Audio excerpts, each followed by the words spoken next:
അപ്പൊ കാവേരിയെ പറ്റി പഠിച്ചാൻ എവിടുന്നാണ് പറഞ്ഞത്? പഠിച്ചാൻ നിങ്ങൾ എവിടുന്നാണ് പറഞ്ഞത്? എവിടുന്ന് വന്നാണ്?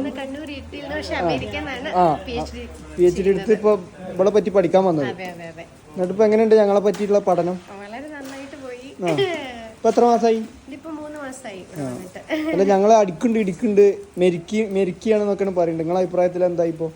എനിക്ക് നല്ല സ്നേഹമാണ് കാണാൻ പറ്റിയത്. പ്രത്യേകിച്ച് കാവേരിക്ക് ഷിമിലിക്കായിട്ടും ഡാനിയായിട്ടും ഉണ്ടപ്പട്ടിയായിട്ടുള്ള സ്നേഹം പ്രത്യേകിച്ച് ഞാൻ എപ്പോഴും ഉണ്ടപ്പട്ടിയോട് ഇങ്ങനെ പറയും, ഉണ്ടപ്പട്ടി ഈ ലോകത്തിൽ നിന്നെ ഏറ്റവും കൂടുതൽ സ്നേഹിക്കുന്നത് ദൈവം കഴിഞ്ഞാൽ കാവേരി. അതെ, അതത്ര തന്നെ ഉള്ളൂ. കാവേരി ഉണ്ടപ്പട്ടി അത് പ്രത്യേക ബന്ധമാണ്. അങ്ങനെയൊക്കെ ഇങ്ങനെ ഒരു ബന്ധം ഞാൻ കണ്ടില്ല. അതുപോലെ ഭക്ഷണം വൈകുന്നേരം എനിക്ക് ഭക്ഷണം കൊടുക്കുമ്പോ എല്ലാരും വന്ന് നിൽക്കുന്നതും അതൊക്കെ അതാ പറഞ്ഞത്. അത് നോൺ വെജ് ആണ്, അതിനാണ് വെയിറ്റ് ചെയ്യുന്നത് നായ്ക്കള് അല്ലേ? അതൊക്കെ കാണാൻ കിട്ടുന്നതും ഒരു ഭാഗ്യം.